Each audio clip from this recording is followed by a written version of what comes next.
Now, here's Michael Smerconish. I love this book. It's called Main Street Millionaire. Codie Sanchez is the author. Codie Sanchez is founder and CEO of Contrarian Thinking. It's such an important message for all of us, but also for our kids. Codie, thank you so much for being here. I'm thrilled to be here. Thanks for having me. My mother's one of 11. 8 sisters, 3 brothers, came from the former Montenegro. Only two of the 11 had a college education. Everybody did well in the family, thank God. Worked hard, did well. The highest order of business for all of their kids, even though they hadn't gone to college, was you must go get a college degree. And then, of course, once you get a college degree, here's the likely path on which you should travel to be successful. And I feel comfortable in saying that none of the dozens of cousins that I have were ever schooled a path of business ownership. Why do we overlook all those Main Street businesses right in our own backyard when we're raising our own kids and telling them what they should do? Well, we could go all the way back to the Prussian education system and Rockefeller. I'm sitting here in New York today, and he definitely wanted one thing, which he was quoted as, which was, I don't want thinkers, I want excellent workers. And so our entire education system is really here to create the factory industrialized economy, which guess what? Yikes, now with AI, is really not where the future is headed.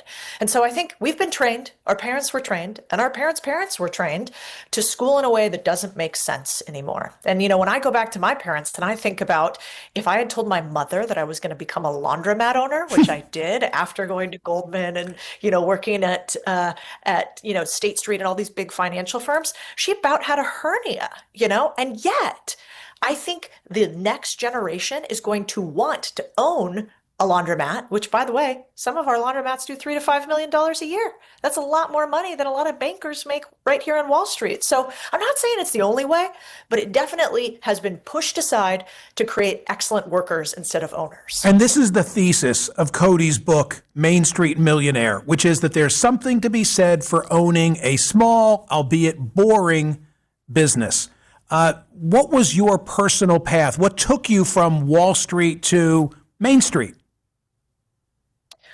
Well, I don't know if you've ever been in a job where you look down the hall 3, 5, 10 years out and you see what your boss could be and then what you could be. And you think, oh, dear Lord, I don't want any part of that. And so that was me. I looked at these second and third divorces, these really unhappy people, and I realized I don't want that to be my life, except I had no brilliant plan. I wasn't Elon Musk. I didn't have a crazy startup idea. I had the golden handcuffs in some way, and I had no idea how to get out, really. And so the way that I did was just take these big transactions we do on Wall Street. So if we're doing $1 billion transaction where we buy a business, I was like, is there really a lot different between $1 billion and 100,000? And the truth of the matter is, not really. More complexity as you get bigger, but essentially, just like you buy a house with a mortgage, you can buy a business with an SBA loan. And I was like, why was I never taught this? And so that was my path. It started with one little laundromat, and then it scaled to, a multi-9-figure portfolio of businesses. Codie, I loved in the 90s The Millionaire Next Door. And when I first saw your book, Main Street Millionaire, I thought it was more of the same. Some of the points are the same, but I want to make clear to those who've not yet read your book, you take it to a whole new level. In other words, what you do is assess the opportunities that exist in most of our communities, and then there are flow charts, there are spreadsheets, there are ledgers, and the book becomes very quickly a how-to. Will you speak to that? Yeah, well, I think we have enough inspiration. I'm not the best in the world at that. Go to Tony Robbins. He's the man. Manifest somewhere else. You know what I'm pretty good at? I'm pretty good at guidebooks and playbooks. That's what private equity is good at. That's what I was trained at. So I was like, how can we take this complex word, acquisitions, I spell it wrong half the time, simplify it and put it into a book that you could reasonably read within a week or two, but have it be step by step and tactical. I don't know about you, but it feels to me like everybody's like, will your way to rich, work harder, take more risk. And you're like, but how? And so I was like, well, let's give them the exact guidebook and let's give them named frameworks. So BRRT, if you want to buy a business, you want to buy a boring business, which means that it's so simple grandma can understand it, a recession resistant business, aka plumbing, because you need them even when you get fired. You want to raise prices because most businesses are underpriced, and you want to add technology, simple technologies, websites, Google reviews, Slack, etc. And so I wanted to take this thing on Wall Street we do, which is make everything seem so complex so the average person can't do it, and simplify it. So here's what we're really talking about from the book: car wash, vending machines, storage centers, repair shops, pack and ship centers, porta potties, landscaping, electrical, bookkeeping, carpet cleaning, tiling, grouting, pet grooming, HVAC. As I was reading the book and I was studying that list, I was saying to myself, these are all, I would think, going to be immune from what's coming in an AI world. We're still going to need to have our carpets cleaned, and I can't think of how artificial intelligence is going to get that done. That's exactly right. These are the industries in which we used to say that AI would take over the dull, dirty, and the dangerous. There was the 3Ds.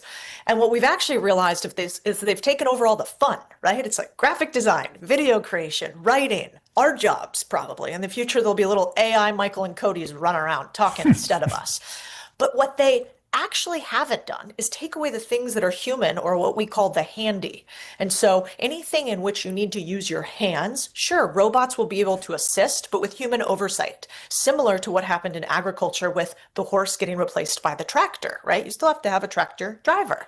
And so our thesis is, instead of going for the dull, dirty, and dangerous, those are going to be the things that humans actually keep.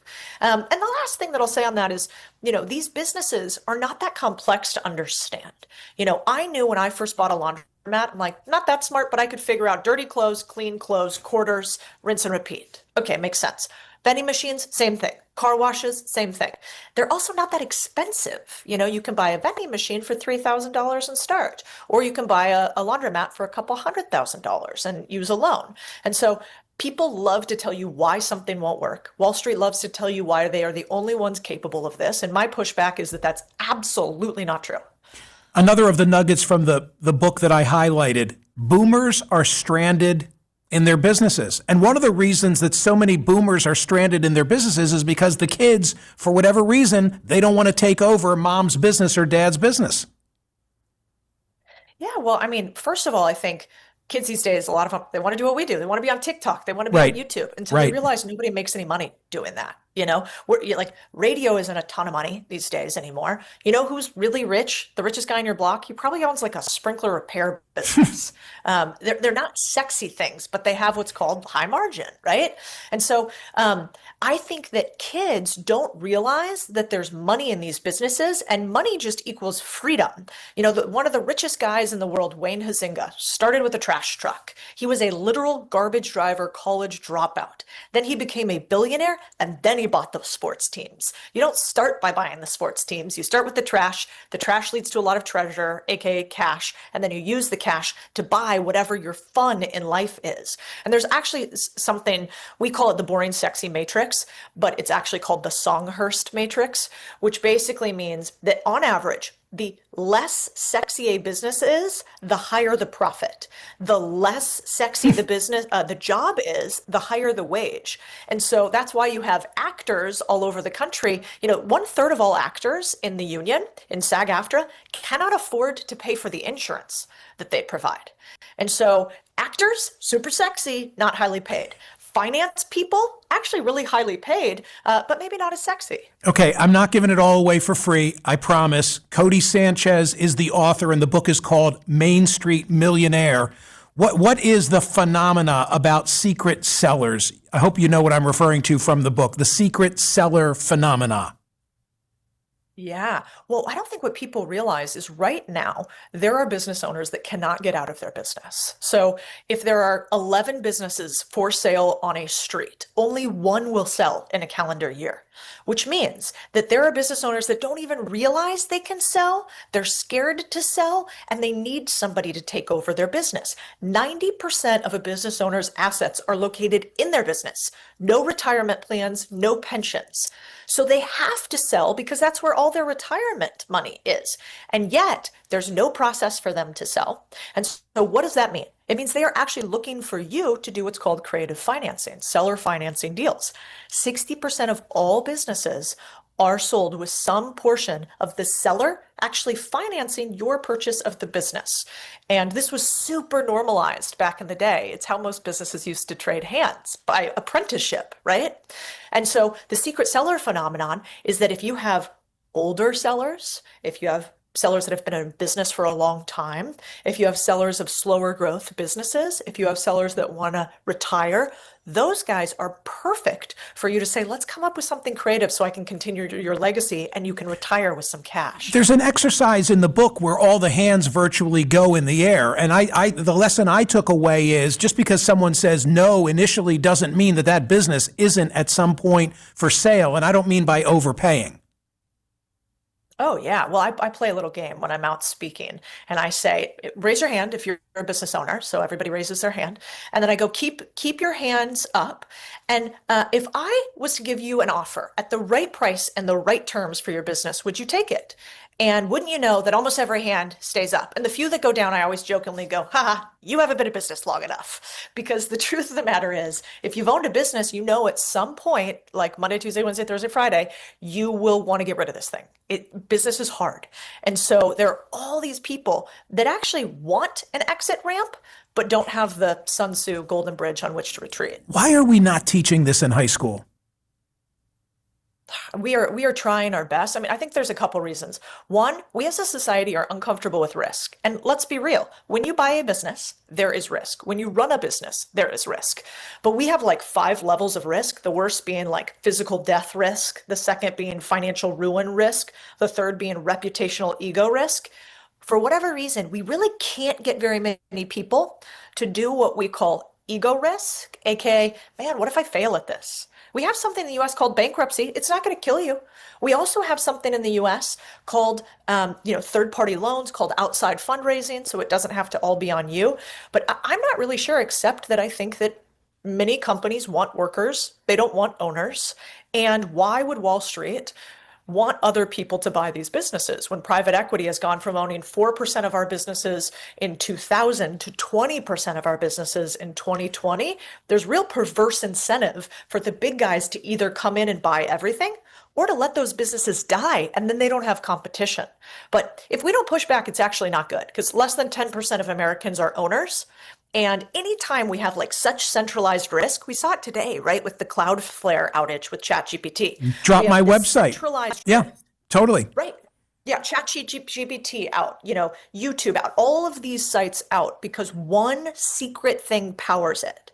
Well, if we allow private equity to own all of our companies, we don't even realize the centralized risk we have. We need diversified small business owners. It all makes total sense. Take our final 30 seconds and amplify this from your book, Codie Sanchez. There's no such thing as a good business to buy, only the right business for you. We call it the perfect fit business. Somewhere out there right now is a business at the right price, the right terms, and the right type for you. And the question is, are you willing to do the risky yet worth it thing of becoming an owner in a world of people who are not willing to? Book's awesome. Thank you so much for being here. I really appreciate it. Thank you, Michael. Codie Sanchez, ladies and gentlemen, Main Street Millionaire. I know I'm going to go to the phones and you're going to melt them down now and you're going to say, I'm in this job. I own the porta potty concession. I am in HVAC. I'm in electrical. I'm fill in the blank. Doesn't it make perfect sense? It makes such perfect sense. And the thing that you said that just resonates with me so much is why aren't we teaching this? Okay. Why aren't we teaching this? Why didn't I know this when I was 16 years old? Okay, and that's one reaction, and a second reaction is, and why did I as a parent not steer my own into or at least force their consideration? Did you know? Instead Do of you feel like you had such a grasp of it? You're going to law school. Right. Go to law school. Right. Right. And it's like, this is the answer. Who among us? Okay, here's the question, real quick. Who among us has said to their kids, maybe you should own a car wash. Maybe you should own vending machines. Maybe you should own storage centers. Maybe you should own a repair shop. Maybe you should own pet grooming. Do you know that today I've got a van coming to my house to groom the dogs. Okay, seriously. Well, who's ever driving that is a millionaire. Yeah, exactly. Exactly. Call me immediately. I'm at 855-486-1776.